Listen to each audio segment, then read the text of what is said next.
Assalamualaikum warahmatullahi wabarakatuh. Kali ini kita coba belajar lagi mengenai pengakuan pendapatan uh, yang akan saya khususkan ke long term kontrak atau kontrak jangka panjang. Jadi, untuk pengakuan pendapatan itu ada banyak. Hanya saja untuk yang kontrak jangka panjang ini lebih berbelit untuk penghitungannya. Oleh karena itu, saya akan bahas lebih mendalam di sini. Untuk pengakuan pendapatan seperti pada saat penjualan dan lain-lain, teman-teman bisa kembali membuka atau mereview sisa-sisa diskusi kita di grup WhatsApp atau materi-materi yang sudah diberikan oleh penyaji mengenai pengakuan pendapatan. Jadi kita langsung aja untuk pengakuan pendapatan dan beban dari kontrak jangka panjang. Terlebih dahulu kita harus tahu untuk kontrak jangka panjang itu ada dua metode, yaitu metode presentase selesai, penyelesaian, sama kontrak selesai. Kalau metode presentase penyelesaian ini, pendapatan akan diakui setiap periode sebesar presentase penyelesaiannya. Berarti pendapatan akan diakui tiap periode sebesar presentase penyelesaiannya.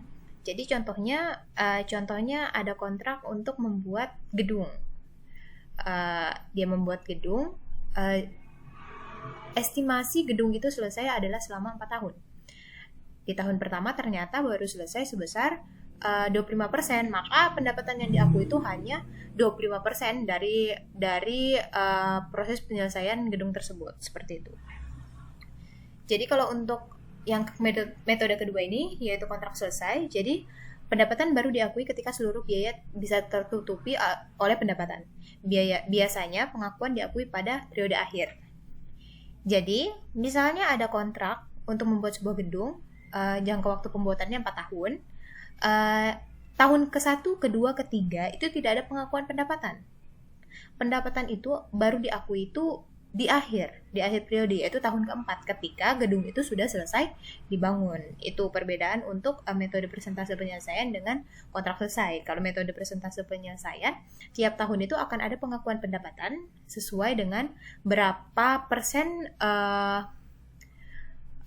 kontrak itu sudah dikerjakan atau gedung itu sudah dibuat, sudah berapa persen selesainya gitu. Kalau kontrak selesai, dia tiap tahun tidak ada pengakuan pendapatan, hanya di tahun terakhir saja ketika gedung itu sudah jadi, seperti itu. Pertama kita akan membahas mengenai metode presentase penyelesaian. Nah, untuk metode presentase penyelesaian ini yang kita pakai adalah cost to cost basis. Dimana cost to cost basis ini yaitu kita harus membandingkan biaya yang keluar itu akan dibandingkan dengan seluruh biaya yang diperkirakan akan keluar sampai dengan kontrak itu selesai, seperti itu. Ini adalah rumus-rumusnya, teman-teman bisa baca sendiri. Kita langsung lanjut praktek aja ke contoh soalnya. Di sini diketahui bahwa Hardat Construction Company memiliki kontrak yang dimulai pada bulan Juli 2007 untuk membangun jembatan. Nilainya 4.500.000. Dan diharapkan selesai pada Oktober 2009. Dengan estimasi biaya sebesar 4 juta. Berikut ini ada data yang berkaitan dengan konstruksi tersebut. Perhatikan bahwa pada akhir tahun 2008 estimasi total biaya telah meningkat sebesar 4 juta dari 4 juta jadi 4.050.000. Jadi, Hardat Construction ini mendapat kontrak untuk membuat jembatan. Nah, sebelum dibuat dia menghitung-hitung kayaknya untuk bangun jembatan ini cuma butuh biaya sebesar 4 juta atau biaya yang dikeluarkan 4 juta. Tapi setelah proses pembuatan ternyata biaya itu nggak cuma 4 juta, lebih dari estimasi biaya yaitu 4.050.000, seperti itu. Ini adalah data tambahan dari yang ada di soal. Nah, ini adalah rangkuman dari soalnya. Nah, jadi di sini diketahui bahwa biaya sampai tanggal ini di tahun 2007 adalah 1 juta. Jadi per 31 Desember 2007 ini biaya yang dikeluarkan adalah sebesar 1 juta. Lalu untuk biaya sampai tanggal ini di tahun 2008 adalah 2.916.000. Hanya saja 2.916.000 ini tidak semuanya biaya-biaya yang terjadi di 2008. Karena 2.916.000 ini adalah akumulasi biaya yang terjadi di tahun 2008 dan 2007. Jadi kalau teman-teman mau tahu berapa biaya yang terjadi di 2008, cukup mengurangkan 2.916.000 ini dikurang 1 juta. Itulah biaya yang terjadi di tahun 2008. Kemudian di 2009 ini adalah 4.050.000, yaitu sampai semua pekerjaan itu sudah selesai. Kemudian ini ada estimasi biaya untuk menyelesaikan. Di 2007 ada 3 juta. Karena dari total estimasi biaya sebesar 4 juta baru dipakai 1 juta. Ya kan? Jadi masih ada sisa 3 juta. Lalu di tahun 2008 ini ternyata estimasi biayanya itu 1.134.000. Ada terjadi pembengkakan biaya atau menambah biaya sebesar 50.000. 50.000 itu dapat dari mana sih? Nah, jadi dari 4 juta ini coba deh teman-teman kurangkan ke 2.916. 4 juta dikurang 2.916. Maka harusnya estimasi biaya di sini itu adalah sebesar 1.084.000. Tetapi di sini datanya malah 1.134.000. Ada kelebihan 50.000. Oleh karenanya, dari estimasi biaya sebesar 4 juta sampai kontrak itu selesai, ternyata pada realnya ketika kontrak itu selesai, total biayanya adalah 4.050.000. Seperti itu. Ini ada termin selama tahun berjalan. Termin ini apa sih maksudnya? Ini adalah hard debt contraction, mencoba menagih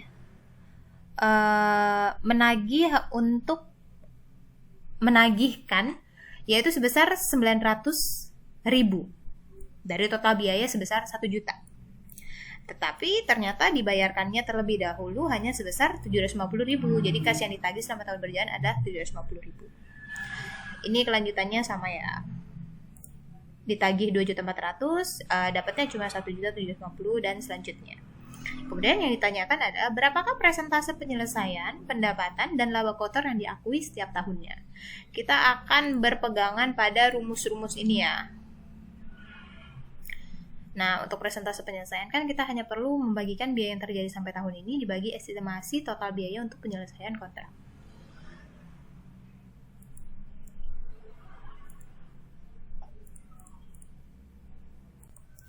Jadi kita akan mencoba menghitung persentase penyelesaiannya. Yang pertama untuk persentase penyelesaiannya, kalau teman-teman masih ingat rumusnya adalah biaya sampai pada tahun ini dibagi estimasi biaya yang akan dikeluarkan, yaitu estimasi biaya yang ada di kontrak. Jadi di sini 1 juta yaitu biaya sampai tanggal ini dibagi 4 juta, total biaya sampai kontrak tersebut selesai, maka terdapat persentase penyelesaian sebesar 25%. Nah, harga kontraknya kan 4.500.000. Kemudian baru keluar 1 juta dan estimasi biayanya 3 juta, jadi masih 4 juta nih. Estimasi biayanya masih sesuai dengan estimasi yang mereka total biayanya masih sesuai dengan estimasi yang mereka buat di awal. Jadi dari harga kontrak 4 juta ternyata estimasi biayanya 4 juta, menjadi masih ada laba kotor yang diakui di tahun pertama adalah sebesar 500.000. Kemudian untuk di tahun 2008, untuk menghitung persentase penyelesaiannya seperti biasa, biaya sampai tanggal ini yaitu 2.916. Lalu dibagi 4.050.000. 4.050.000 ini dapat dari mana sih? Biaya sampai tanggal ini ditambah estimasi biaya yang tadi kelebihan 50.000, maka dapatkan 4.050.000. Jadi persentase penyelesaiannya ada sebesar 72%. Nah, karena awalnya estimasi biayanya itu adalah 4 juta, tapi pada realnya itu ternyata total biaya adalah 4.050.000, maka harga kontrak yang 4.500.000 ini dikurang 4.050.000, maka estimasi total laba kotornya adalah 450.000, tidak lagi 500.000. Seperti itu. Kemudian di tahun ketiga, karena sudah selesai tidak ada estimasi biayanya lagi, maka langsung aja di sini biaya sampai tanggal ini adalah total biaya dari 2007 sampai 2009, yaitu 4.050.000, maka total biaya sampai tahun ini dibagi estimasi biaya total yaitu 4.050.000 dibagi 4.050.000, maka 100%. Berarti kontrak tersebut sudah selesai. Seperti itu. Kemudian kita akan mencatat jurnalnya. Untuk mencatat jurnal biaya konstruksi, itu sangat mudah. Teman-teman hanya perlu mendebet konstruksi dalam proses dan mengkredit bahan, kas, hutang, dan sebagainya. Jadi nominalnya dapat dari mana? Kalau tahun 2007 kan 1 juta tuh biaya yang dikeluarkan, maka 1 juta. Lalu di 2008 1.916. Dapat dari mana sih 1.916? Seperti teman-teman ingat, ini adalah jumlah akumulasi dari tahun 2008 dan 2007. Jadi untuk mengetahui berapa biaya yang keluar di tahun 2008, jadi teman-teman harus mengurangi terlebih dahulu. 2.916 ini akan dikurangi 1 juta, yaitu biaya yang terjadi di tahun 2007. Jadi nilainya adalah 1.916.000. Dan di tahun 2009, di sini kan sudah ada data bahwa ternyata biaya yang keluar itu adalah 4.050.000. Jadi 4.050.000 ini dikurangkan biaya yang terjadi di 2008, akumulasinya aja. Jadi langsung aja 4.050.000 ini dikurangi 2.916.000. Jadi 1.134.000, yaitu 50.000 lebih besar dari estimasi biaya yang sudah diperkirakan di awal, yaitu 4 juta. Ternyata dalam realnya adalah 4.050.000. Kemudian ini untuk mencatat terminnya. Terminnya itu yaitu penagihannya. Nah, jadi di sini teman-teman kan sudah lihat nih. Di sini. Jadi untuk terminnya ada 900.000, 2.400.000 dan 1.200.000. Ini langsung dimasukkan aja. Piutang pada penagihan. Seperti itu. Lalu kita lanjut untuk mencatat hasil penagihan. Untuk mencatat hasil penagihan, tinggal memasukkan aja nominal-nominal ini, 750, 1.750, dan 2 juta. Dimasukkan dengan mendebet kas dan mengkredit piutang usaha. Lalu kita lanjut untuk pendapat. Ini kan ada pertanyaan, yaitu berapakah persentase penyelesaian? Sudah ada jawabannya di sini. Lalu untuk pertanyaan kedua, yaitu pendapatan dan pendapatan yang diakui setiap tahunnya. Maka untuk pendapatan yang diakui setiap tahunnya, kalau teman-teman lupa, coba kita lihat dulu rumusnya, yaitu untuk pendapatan yang diakui sampai tahun ini, yaitu persentase penyelesaian yang sudah kita cari di sini. Ini 25%, 72%, 100%. Itu dikalikan dengan estimasi total pendapatan. Jadi di sini kita kalikan aja untuk di tahun 2007, yaitu 4.500.000 dari nilai kontraknya dikali 25%. Seperti itu.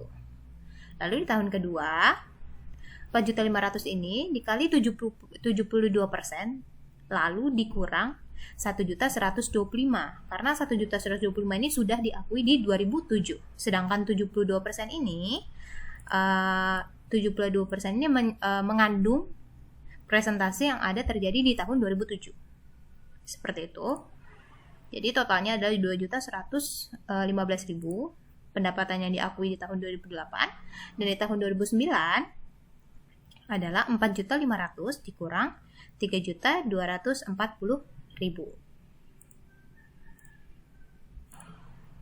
Lalu 3.240.000 ini dapat dari mana sih? 3.240.000 ini dapat dari 4.500.000 ini dikali 75%. Kalau misalnya tahun 2008 ini kan dia akan dikurangi dengan yang pendapatan yang diakui di tahun 2007, yaitu 1125. Kalau di tahun 2009 ini kita hanya perlu mengakui dari yang terjadi pendapatan yang terjadi di tahun 2008, yaitu 4.500.000 dikali 72%. Berarti hasilnya adalah 1.260.000. Kemudian kita akan menghitung untuk laba kotor yang diakui. Kita lihat rumusnya terlebih dahulu, yaitu dengan pendapatan yang diakui sampai tahun ini dikurang pendapatan yang diakui periode sebelumnya. Nah, berarti 1.125.000 ini dikurang 1 juta, yaitu biaya yang terjadi sampai tahun tersebut. Maka ada laba kotor yang diakui yaitu sebesar 125.000. Kalau untuk 2008 yaitu 2.115 dikurang 1.916, biaya yang hanya terjadi di 2008, maka laba kotor yang diakui yaitu sebesar 199.000. Dan yang terakhir adalah 1.260.000 dikurang 1.134.000, yaitu biaya yang terjadi tahun 2009. Maka didapatkan laba kotor yang diakui sebesar 126.000. Seperti itu. Lalu saatnya kita menjurnal untuk mengakui pendapatan. Pertama kita akan membuat jurnal untuk mengakui pendapatan dan laba kotornya. Jadi di sini kita mendebet konstruksi dalam proses sebesar 125.000, tapi laba kotornya saja, yaitu yang ini, 125.000.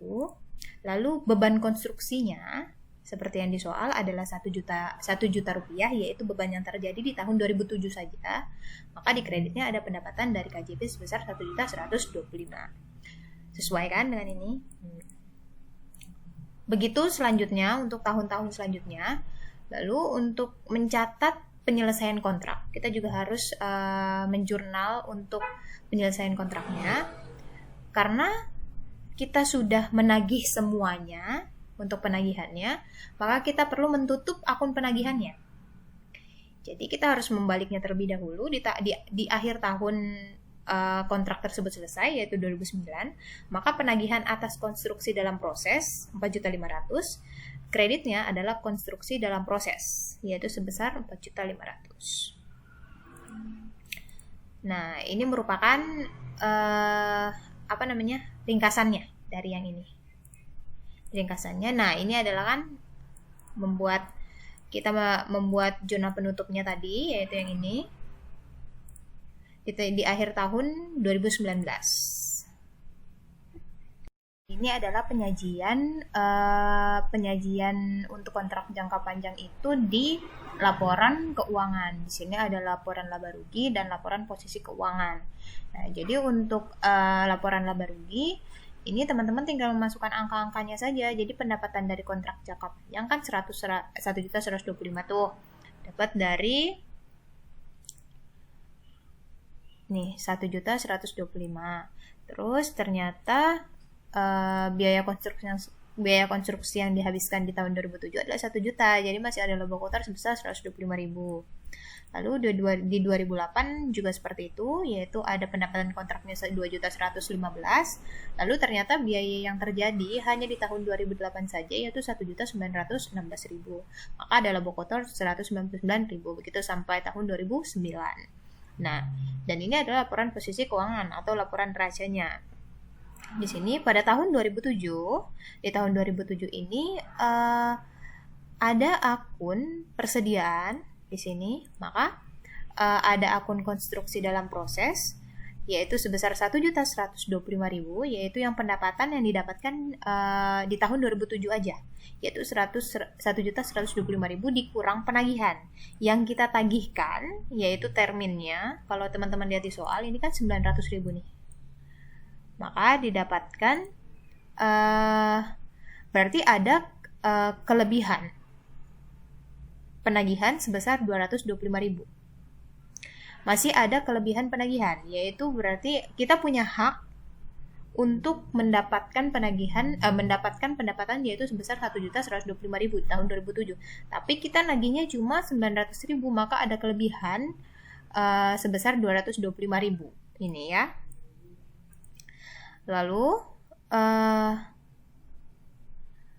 Lalu selain ada akun persediaan, di sini juga ada akun piutang usaha. Jadi di sini ada akun piutang usaha sebesar 150.000. 150.000 itu dapat dari mana sih? 150.000 itu dapat dari penagihan di tahun 2007 yang sebesar 900.000 ini dikurangi sama 750.000. Bentar, kita lihat. Yaitu 750.000 adalah dari nagih 900.000, ternyata dibayarnya cuma 750.000, maka ada piutang. Kan berarti masih ada piutang, yaitu sebesar 150.000. Lalu untuk di tahun 2008, di sini ada piutang sebesar 800.000. 800.000 itu dapat dari mana sih? 800.000 itu dapat dari 150.000 ini, ya kan? Piutang tahun lalu. Terus itu ditambah 2.400.000. 2.400.000 itu dapat dari mana sih? 2.400.000 itu dapat dari penagihan di tahun 2008. Nih, yang dia tagih di tahun 2008. Lalu dikurangi dengan 1.750.000, yaitu yang dibayarkan. Dia nagih 2.400.000, ternyata dibayarnya cuma 170.000, maka masih ada total piutang sebesar 800.000. Seperti itu.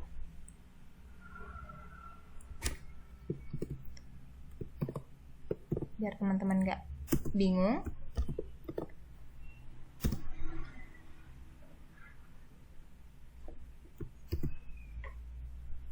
Lalu selain di tahun 2008 ini sudah tidak ada lagi untuk persediaan, tetapi di sini yang muncul adalah kewajiban lancar. Kewajiban lancarnya itu dapat dari selisihnya 3.300.000 dan 3.240.000. 3.300.000 itu dapat dari mana sih? 3.300.000 itu dapat dari 900.000 yang kita tagihkan di tahun 2007 ditambah dengan yang kita tagihkan di tahun 2008 yaitu 2.400.000. Nah, ini 900.000 ditambah 2.400.000 itu adalah penagihannya untuk di tahun 2000 untuk kita mendapatkan nominal 3.300.000 yaitu penagihan. Lalu dikurangi dengan ini nih, salah. Nah, 3.300.000. Lalu dikurangi dengan 3.240.000. 3.240.000 ini dari mana sih? 3.240.000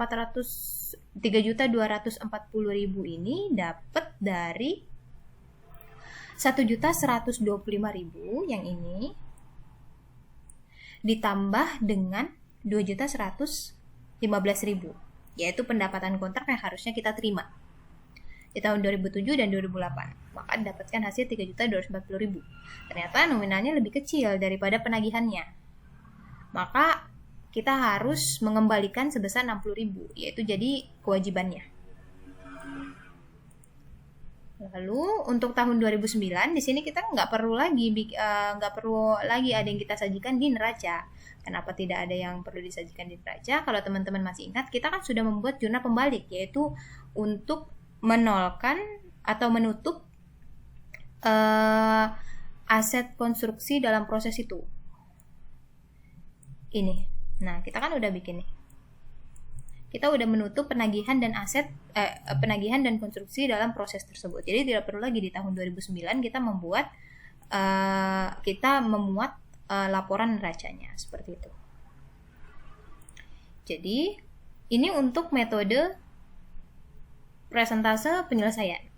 Mudah-mudahan teman-teman gak bingung ya. Teman-teman bisa tanya kalau masih bingung nanti di WhatsApp.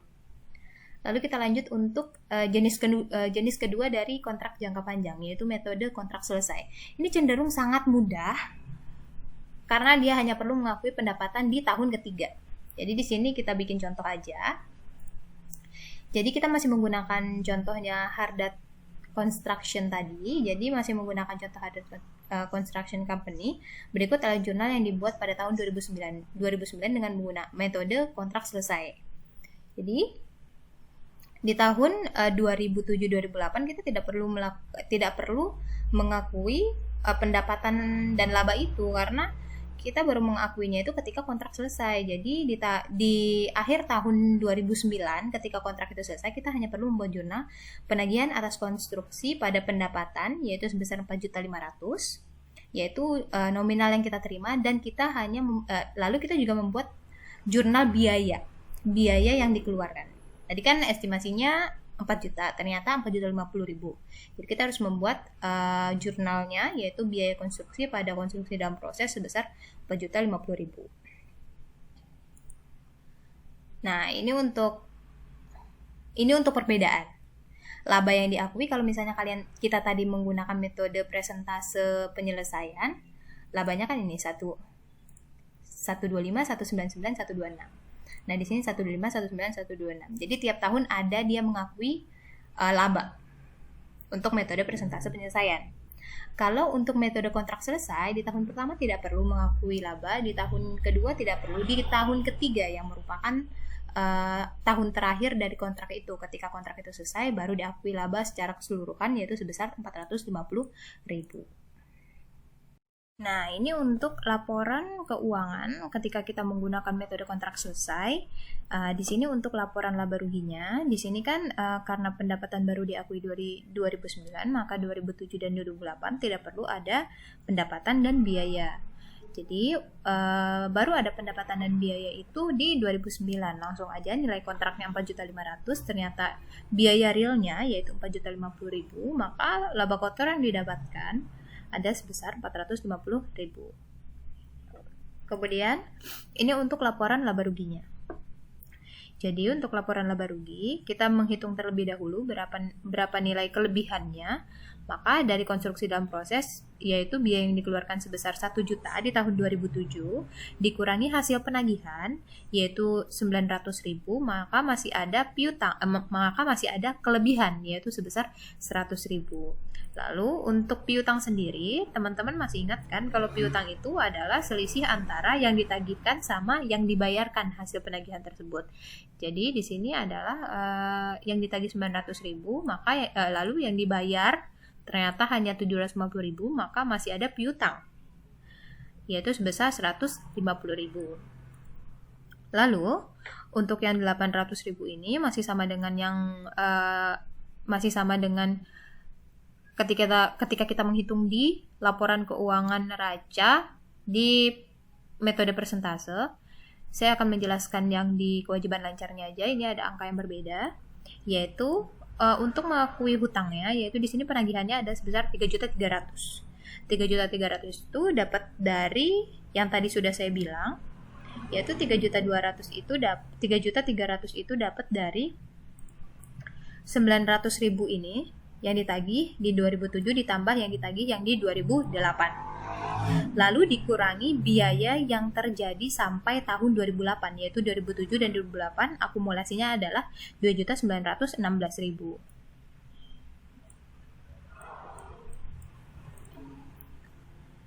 Nah, jadi masih ada kelebihan, maka dia dari yang ditagih 3.300.000, maka biaya yang dikeluarkan hanya sebesar 2.916.000, maka kita punya hutang yaitu sebesar 384.000 seperti itu. Untuk 2009 sama, kita tidak perlu